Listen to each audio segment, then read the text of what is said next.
The other thing about these, and the thing that one of the things that I noticed as I looked at it was that you've gotta understand that it really speaks to three different entities. It speaks to the governance team as a whole, such as that first one. It speaks to the Board of Education, making four entities, and the superintendent separately, because they play different roles at times. And then it speaks to individual board members as individual board members and part of the board. And keeping that in mind, I think also helps define what you're looking for, if might. For example, I mean, the first one is obviously place the needs and achievement of all students first when making decisions. That's a governance team issue. Abide by the Columbia County Board of Education Code of Ethics.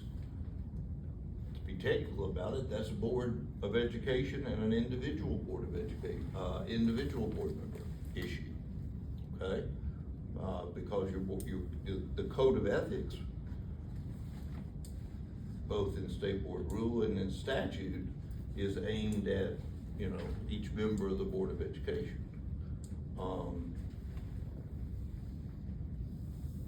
To lead as a united team with the superintendent, now we're back to the governance team, each functioning their respective roles with strong collaboration and mutual trust. That's part of what I've been talking about, is the collaboration end of things. Mutual trust is probably aspirational again, as was suggested, but it becomes really difficult. Part of the reason you have these is so that you can trust each other and what's gonna happen at a board meeting, what's gonna happen when one of you goes out in the community and starts speaking of board business, what's gonna happen if one of you goes to a school, those kind of things. This gives you some degree of confidence that everybody's gonna do the same thing.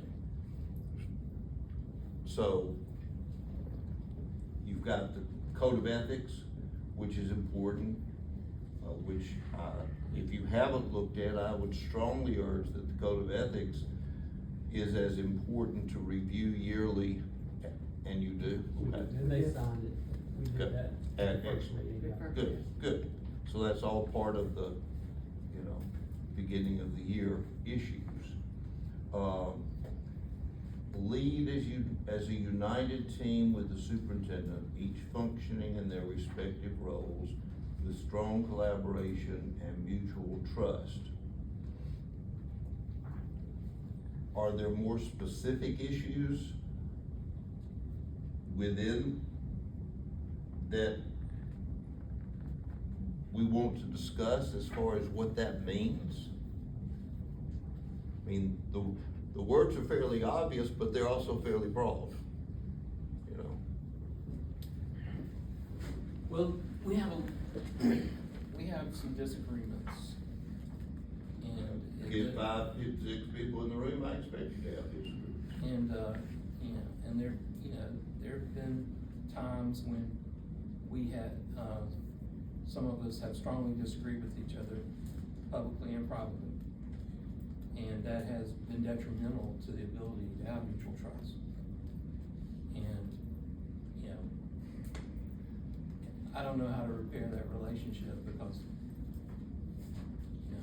it's difficult. Obviously, I don't know how to repair a relationship either where trust is deteriorated. What I know is that if at least everybody can count on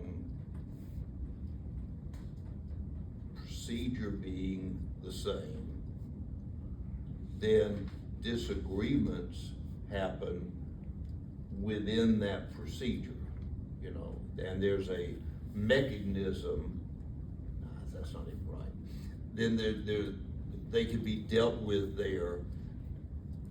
Bottom line, that's why I passed this out. The board makes decisions as a whole. And so the bottom line is, what three of you decide on any action item is what gets decided. I think it goes to that next bullet where it says abide by all decisions made by the board.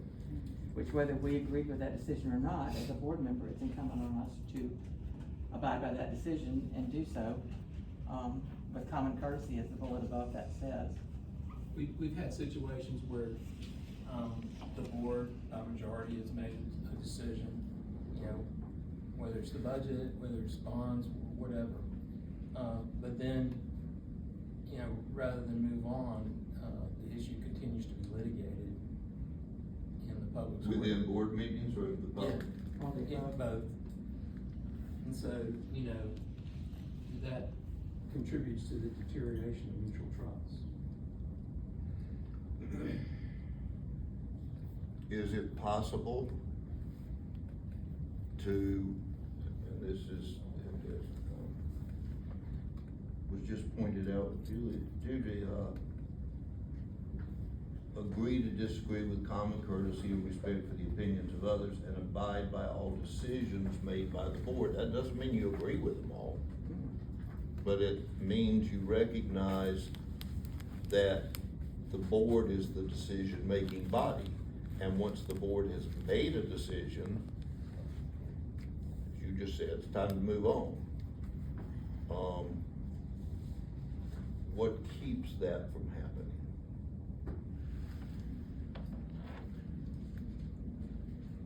The issue continues to be litigated when it's been decided. And it causes for, it's a cause for, you know, a breakdown in trust situation, breakdown in collaboration. And it takes the focus off of student achievement many times. I mean, we lose sight of what it is we're focused on as it continues to be brought to the forefront. As if there's an issue there, that is of more importance. And one of the ways to focus that I have found is for board meetings and board agendas to really be, I mean, obviously there's certain things that the board has to do each month, certain business matters you gotta take care of. But otherwise to have the agenda focused and the board discussions focused on your strategic plan. Because it's the big picture of what you're doing, you know? And if it's not focused there,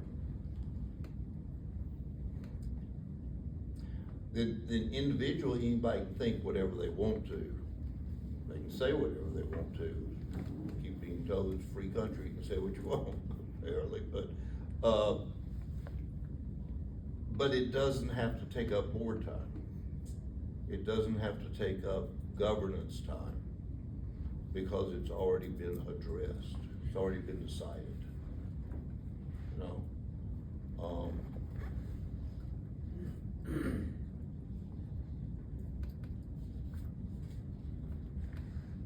Commit to being accountable in this section to me. I don't know what y'all meant by including it here, but commit to being accountable to me has to do with agreeing to follow these and doing what we just talked about doing. I don't believe that it's necessary that, and your norm doesn't say that. It doesn't say agree with all decisions made by the board. It just says abide by all decisions made by the board. Once they're made, that's the decision. You know, prior to training sessions that I've been through over the years, you you know, the way it was described to me is, you know, once a vote's taken or once a decision by the board's been made, it's perfectly acceptable to say, you know, I didn't agree with that, but that's the decision of the board, and we have to move on. You agree, Christie? I would agree, yeah. I mean, there's things I didn't agree on over the years, and, I mean, I'd either vote no, or, you know, and once it was done, the board's decision, and supported it, I supported it. And at the risk of sounding like a broken record, I mean, issues change, but the need to stay focused on student achievement remains the same. I agree with all that, except I believe that we need to make sure that we litigate appropriately at the appropriate time, and that we don't leave things out so that it leaves the door open for rogue comments that continue to litigate the issues. So I think we can do a better job at that. Help me understand, as somebody that's not been part of it, what that means. You know, if someone, you know, obviously it's more body, and we have to decide if we wanna include something on an agenda. And sometimes it's a tough decision. Sometimes people don't wanna talk about certain things in the public, but I believe that's part of our job sometimes, and if you open up a can of worms, you gotta figure out how to put those worms back in an appropriate way. And, you know, if we don't, again, I'll be redundant here, if we don't properly litigate an issue, and we don't talk about everything we wanna talk about, and allow everyone on the board to talk about those things before we vote, then it opens the door for the road comments after the fact. I don't know how that pertains to what we can do in our, you know, I hate adding things to this, I like broad terms, but, you know, if there's anything in there that allows that to happen responsibly, that would be helpful. So how would you suggest that we add items that a person or people may feel that need to be further discussed? What would be the procedure for that, Mr. Hartman? Again, operating a little bit in the dark, because I'm not familiar with what may be some specifics here, but certainly you want to, one of the things you could add or to think about doing is talking about making sure, I thought it was in here, I still think it is somewhere in a minute, making sure that board members, that the board, this is a distinction between the board and board members, the board has all the information that it needs before making a decision. That's perfect. That actually is, I was just gonna say, and I'm so glad you beat me to it, the bullet that I had added as a suggestion for us to add to it this year, really to kind of build that mutual trust. It says exhibit mutual trust and support in ensuring that individual members receive requested information in regard to board financial, governance, and personnel decisions. So maybe that would kind of limit some of those questions at the meeting if we work together to ensure that if a board member says, hey, in order to make this decision, I really need this information, this financial information, or this governance information, that's provided to them, and we help each other out with that, that might really be a good way to kind of go into the meeting and limit some of those questions during the meeting. So maybe if that would be a bullet we could add to it this year. Yeah, I totally agree with that as a governance principle, okay? I have seen situations, and I think this is where we have to look at what the board needs and also what the individual board members need. But I have seen situations where what individual board members believe they need is disruptive to the school district, is disruptive to the board, it may be disruptive to a particular school because it's so intensive and so much and so, you know. You're getting right to it, you're actually. It's not reasonable Yeah. to ask for so much information that might not be pertinent. How do we draw the line? You're getting right, you're right on. How do we draw the line? I think the line is this. I think the line is, does the board as a body believe that it needs certain information in order to address a decision that's coming before the board? And if the board as a whole decides that they don't want certain things, or that we don't think it's necessary, then Do you, Well, can I jump in real quick? Sure. Cause in the 2024 document I received before I got on the board, one of the bullets that we had removed was obtain approval from the majority of the board when requests for information from individual board members requires considerable time and effort to generate data. So we did, as a board, vote to remove that, and kind of the thought process behind it was, as a board member, you're accountable to such high-level decisions that we wanna support each other by erring on the side of supporting that board member to say, hey, maybe I don't think I need that, but if you think you need that to make that vote in good faith, I support you in getting that information. You know, I think that was kind of the reason why we removed it last year. I frankly would agree with removing it personally, because I don't think you want a relationship that in fact requires the board to vote every time, right, this is what we need. I mean, that You're right. that would seems be a to, lot of it. seems to be a lack of trust, without Right. that, you know. Having said that, I also think you've gotta have some accountability, another one of your words, that says, if one board member claims they need, I used to, the former director of GSBA used to talk about how there are board members that want the Ronald Reagan bullet point version, you know, and there are board members that want the Bill Clinton 3-ring binder, you know, version. Doesn't make any sense in this day and age, but you get my point, you know. And I think the board does have to be in control to the extent that if the superintendent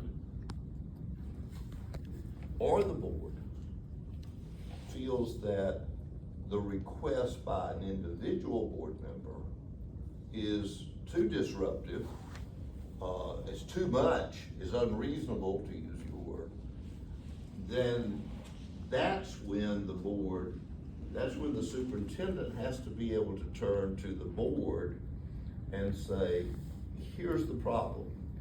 To produce the information requested by Ms. Teasley, it's gonna take 3 members of our staff, 4 days, you know, and we don't even have it in a format that's gonna give you what you want, what you say you want. And so I don't know how to respond to that. I'll try, if that's what the board wants, and we can talk about it, but I'm worried that if it's just in response to one person, then it's disruptive and not leading towards a reasonable, rational, well thought out decision. So what if we did kind of the inverse, where it's, we err on the side of giving board members information, and if it does cross that line, then as a board, then we take action, because those could be extreme situations, and then that would be something brought up for a vote to say, hey, we as a board think this is too cumbersome, and then it would theoretically only very rarely be used. I think 'Cause otherwise it seems another way of saying that, or getting at that, it seems to me, is for the superintendent to say, here's why I'm producing what I am. Here's what I see. Here's what I think is background information and necessary on these issues. And it's gonna be pretty consistent. We're gonna be talking about personnel issues, we're gonna be talking about financing issues, we're gonna be talking, you know, whatever it may be. Contracts over a certain amount, you know, it's gonna be pretty consistent. And that becomes the baseline, you know? And if a board member says, is there any way we could get a copy of this from the state, you know? And the answer is, yeah, it's right on the computer. We'll pull it out, you can look it up, or we'll give it to you. That's pretty easy. On the other hand, if a member says, that's not enough for me, I want whatever it is, I mean, but a lot more information that digs into, then it's up to the board to say, that's unreasonable. And because we're in charge of the school district, we don't want the time of our staff, or the time at board meetings, or the time of our superintendent to be spent on things that are unreasonable. And that the board, as a body, doesn't feel are necessary. I think it's critical that the board knows what's being presented as background information, you know, on topics, and why that's being presented. And then if there's a discussion of why can't we do A, B, and C, fine, have that discussion. But, you know, that to me is the way you start. There would have to be some sort of board action to where a majority of the board says, we believe as a board that this request is too cumbersome. I think what he's It couldn't just be, describing is. it couldn't just be a superintendent No, you already, or a chairman that says, hey, this is too cumbersome. You're saying it has to be a board Collaboration. collective decision to say this board request is too cumbersome. I thought what I heard was you said the superintendent would come to the board and say, you know, Yeah. this is a request I received from a board member, and this is how much how much time it's gonna take away from running the school district. I believe this is really uncumbersome, what should I do? And at that point, then the board does make a decision. So at a meeting collectively. When you get the agenda, if you don't have enough information Well, to I'm make a trying to decision. say the process. But I am describing a process. We get a memo prior to a meeting. You get the memo, you look at the information included. If that's not enough information, then you would respond to that memo. By State email? whatever you could do, reply all, state whatever you think you need. Okay. The rest of us would see that. If we felt like we needed more information, then we would say, yes, sir, we think we could use that. If we didn't think we needed that, then we of course wouldn't say that. But then we would have a means of collaborating via email on whether or not we needed more information. And That- so when if the other that worked. board doesn't, if the board members don't collectively agree with the board member saying, I'd like more information, that board member doesn't get that information then? That's not the way I understand it, no, that's just not. trying to Depends work on out what what the the information process is. is. If you're wanting to go back 10 years, 20 years with information that's not relevant to what the topic is at the board meeting that's set on the agenda, I think Dr. Flint does a great job of giving us information. He's always answered my phone calls if I had a question, and tried not to micromanage, you know, what's on the agenda as far as the information you've given me. I just think it's, Well, surely. how far do you go back, and, I mean, How much time do you spend pulling together information that isn't Correct. already available? But what process? I don't think that's the question that's being asked here. You know, What's the you just standard? said the What's decision is process? made at some point. How is the decision made? Do we all vote on it? How frequently do we vote on that? I How's it mean, like, documented? how do we keep? Does it need to be documented? documented that. Well, I would hope it would rarely come before the board like that. I would hope, the ideal world, if you're being, accountable to each other, if you're acting as a team with trust, that if you know from previous situations that Dr. Flynn and his team are gonna provide this information about a decision, and you don't understand something about it, and you want more information when you see what you gotta decide. To me, that's between board member and superintendent first, to say, here's what I want, and superintendent can say, wait a minute, do you realize we have this, doesn't this tell you the same thing? You know, let's understand what we're both saying, let's understand why you want it, let's understand, well, how it's gonna help. Maybe I'm wrong, maybe the whole board does need it, you know? But I need to understand that first, and only when the and hopefully, once the superintendent says, you do understand it's going to take 40 hours of staff time to gather this information. And hopefully, the board member, the individual board member, would then say, wait a minute, I don't want to take 40 hours, that's not what I'm asking for. Help me figure out how to narrow it down. Help me figure out what I can get that will address my need for information without taking 40 hours. Is it reasonable in that conversation between board member and superintendent? Is it reasonable, and wouldn't it be fair to the superintendent to explain why you feel like you need it? Yes, absolutely.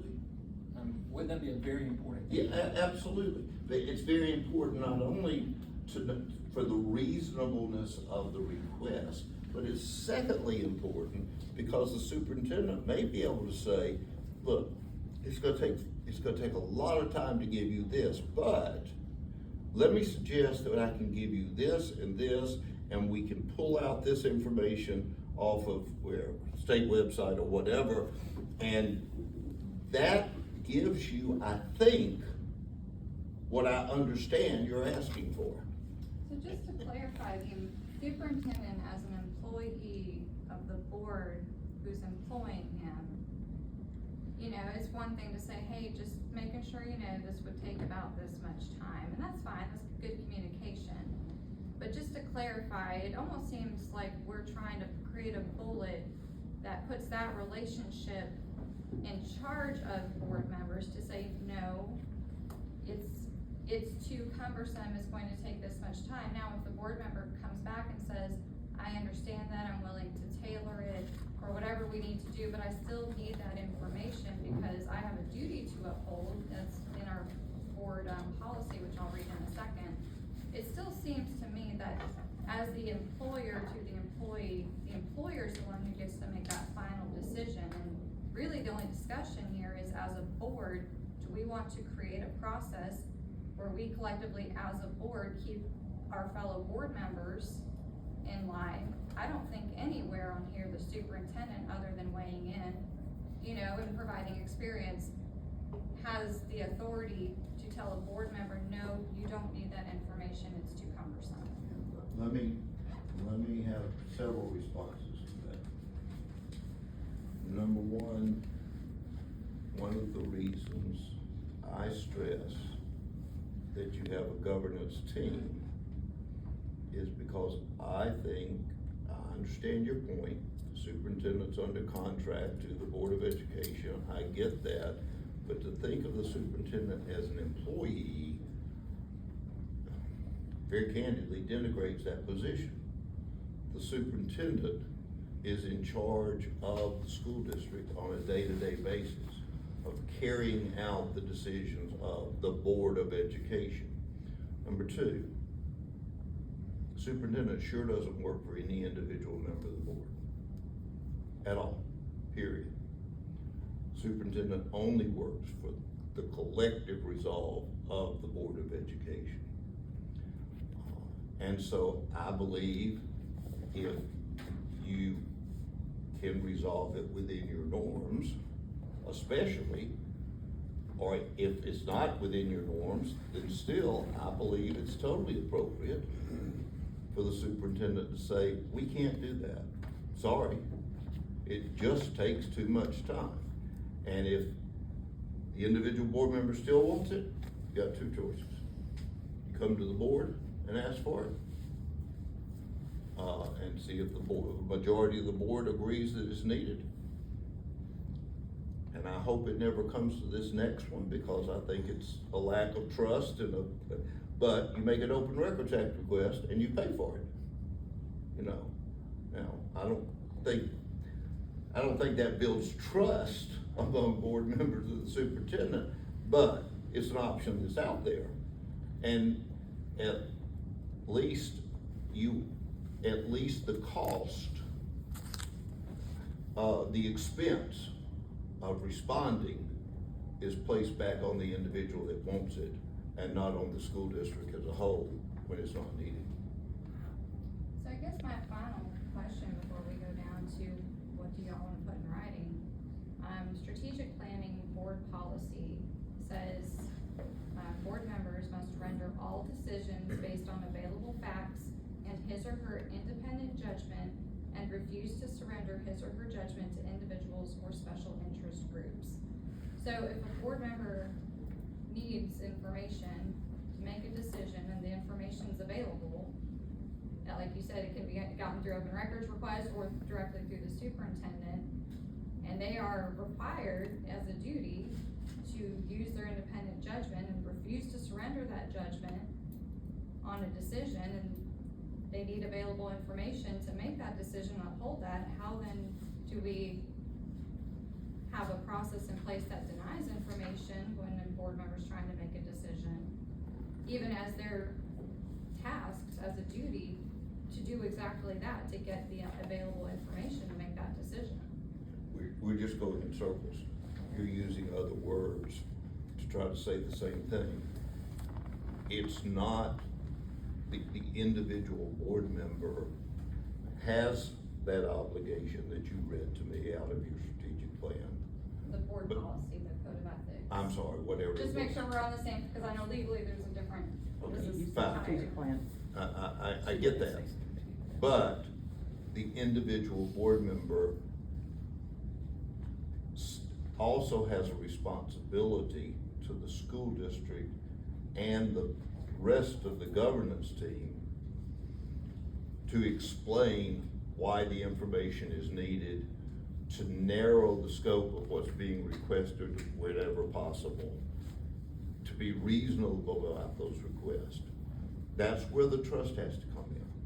So what are I some mean, you know. examples of a request that was too burdensome? Maybe if we give some examples. What are some examples that you didn't have the information you needed to make a decision? I mean, this is only my second term, but I've not run into a decision I couldn't make with the information provided.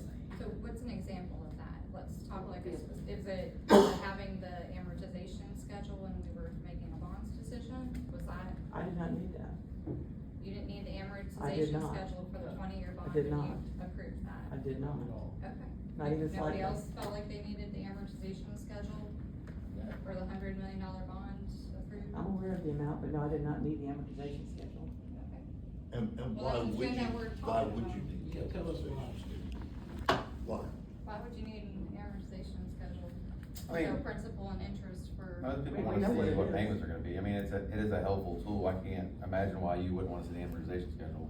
But would I make that a key reason why I wouldn't vote for something? Maybe not, but that is an important piece to the equation. Nobody's I mean, denying that.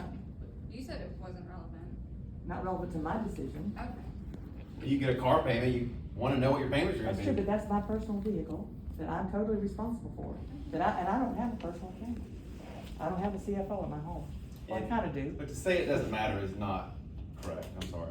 I mean, I would never substitute my judgment for the CFO. And that's, It's- that's a better way to say it, yes. So if the superintendent says it's not relevant, that's I good think- enough for everybody? I think it becomes micromanagement when you drill down so far that you're gonna get amortization schedules and then cross-examine the CFO in a public meeting. And go back to 2017, looking for records. I think it is very reasonable for the board to have an understanding of how bonds work, okay? It's not an easy topic. It's not like a car payment, there are all kinds of other factors that go into it. And I think it's reasonable for the board to have that understanding to get to the point, by the time the board would get to an amortization schedule, the vote has already been taken by the people to issue the bonds. The bonds are already being issued. You've hired people whose job it is to give you the best deal possible. And you've got a right to ask, why did we hire these people? Tell me about these people, how do we trust them, all that. But at that point, the decision has been made.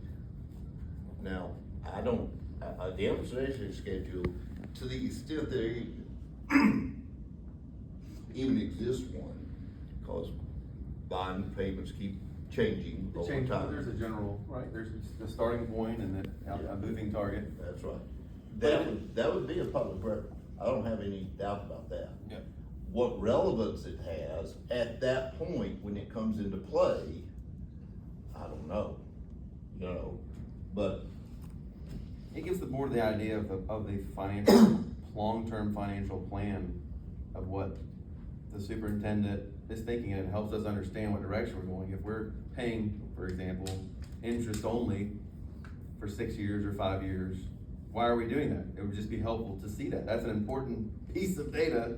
That's a simple question. That a board member, you want to see, does it impact my vote on that? I already know it's expensive, or I know what the price tag is. So I have enough information to make a vote and a decision, but is it a thing that I think that the board members should have? Absolutely. Absolutely. you know, see, So am I hearing you say that you wouldn't need that schedule to make the vote, the specific vote that was before you? That you would want that information in general for your knowledge as board member, but you didn't need it for that specific vote? It would have been very nice to have had that, but I don't think it would have been, in this case, let's just talk about the one we had, I don't think it would have impacted my vote Okay. in this case. But even after the vote, knowing the logic behind the payment structure is a very helpful tool, because it makes us understand how the CEO of this operation is planning out his payment in his mind and with the CFO, Mr. Casada. Okay, you know, that tells me a lot of information, what happens in those 5 years. Why was our payment scheduled at in those 5 years? That's helpful. Helpful information for future votes, helpful information for future funding of projects. Well, it did I affect don't my think vote. anybody can Yeah. argue if something is subjectively Yeah. helpful to a Yeah. board member personally, right? I didn't think say that's anything a case-by-case subjective decision of what's helpful to you, right? But I think what I think Phil is narrowing it down to is, in order to keep the train on track, if we're constantly asking for things that are not needed for that specific vote, are we now acting as an individual as for the good of the board? the other thing I'm saying is a conversation like you're talking about is relevant way back at the point where you're talking about issuing bonds to start with, or where you're talking about what options we have in doing that, you know. I mean, it's relevant then for you to discuss, whether we're paying interest only for so many years, whether it's 30 years or 20 years, whether it's, I mean, that's perfectly relevant then, you know. There's nothing wrong with the document if you realize what all it is and is not at a later point, but it's just not relevant. It's more relevant to have the discussion and know what that means than to have an amortization schedule and start second guessing what the board decided, what the superintendent recommended, what your financial advisor recommended after the fact, after it's already done, you know. It may help you next time you have a bond issue, you have some different issues. And everybody knows how I voted on it, and it didn't impact my vote on that particular issue, but it is a good example, if we're talking about examples, and what's important, what's relevant, what's not, what's asking too much, where's the line, because there is a line that we need to have, because we can't be burdening And the the only department person, to the point where they can't do their job, and that's. and the it can only get person ridiculous. that can tell you, the person that knows the most about that line is superintendent. Okay, So- now, you may not agree with it all the time, but none of you individually knows that. Well, let's talk You don't another- know how long it's gonna take to do something, or whether something even exists, sometimes. So I think that's it is a good example that, we somewhat, continue to relitigate decisions of a prior board. A lot of work went into that, it took years to do that, and the decision was made, and then it was put on, actually it was, then put on a ballot for the voters. And actually, if you read the ballot, it did talk about the amortization within the wording there. So you On the could have, ballots. seen that, Box. On the ballot in the resolution. in the resolution. Not what people saw when they voted, right, in the resolution they looked up that- afterwards. But the resolution which was passed by this Yeah. board has those amortization schedules, and that's, that goes into, what's considered on the ballot, but that was approved by y'all before it goes into the ballot. I mean, so that's a challenge if you had a lot of time, you spent a lot of time with the Board of Education, and it was approved. And then it went to the voters and it was approved. And so since that time, though, we have been relitigating is the word, but just a lot of discussion and then re-presenting that information to the public in different ways. So that makes it, for the public, it's hard to understand that when they hear different things from different board members. I think that's maybe, does that say it fairly? Well, for So me, how it's do we balance that with the board and community relations? Again, I'm looking at our code of ethics policy, because policy supersedes norms and protocols. And one of our duties as a board member is to communicate to the board and the local superintendent expressions of public reaction to board policies and school programs. So that could be financial policy, that can be programs. So we, as much as we use the term relitigating, the other side of that is the duty to, as decisions are made, reactions come, they're implemented. The public expresses reactions across a wide spectrum, favorable, unfavorable. And then our duties say, hey, we have to go bring that back, so that it's a cycle. So how do hopefully we those balance reactions, that? hopefully what you need from the public, you get during whatever discussion takes place, and you represent the public. I mean, you were voted on by the public, you're the voice of the public. So hopefully that all comes before the action is taken. Once the action is taken, the vote's taken, the bonds are issued, then you're abiding by all decisions made by the board. Especially when, that there's nothing more to be done with it. I guess that's where I'm confused. So I would add to that to maybe help, under policy development, it says periodically review and evaluate the effectiveness of policies on school district programs and performance.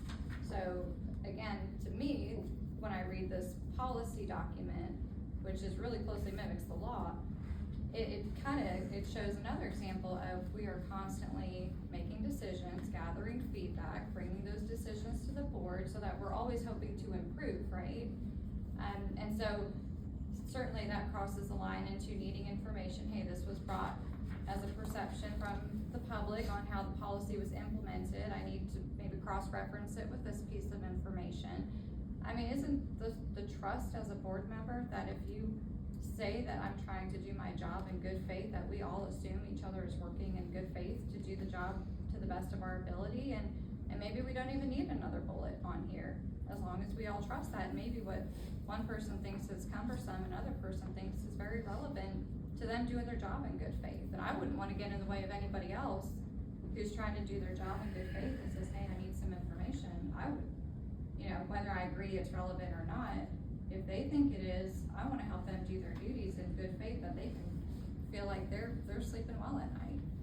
So do we even need another bullet? I guess brass tacks, do we need a bullet, and if we do, what bullet does this board want to see on there? I think we need to take a break. You want us to respond to that? Do I? No. Only to this extent, I do wanna say this thing. I see us constantly circling around the individual board member as opposed to the governance team and the board. And that's where I would like to see us think more corporately about the governing team. The chairman's call for a break, I think that's fine. So, board members, we do have food for you up at 350. You're welcome to go up there, and then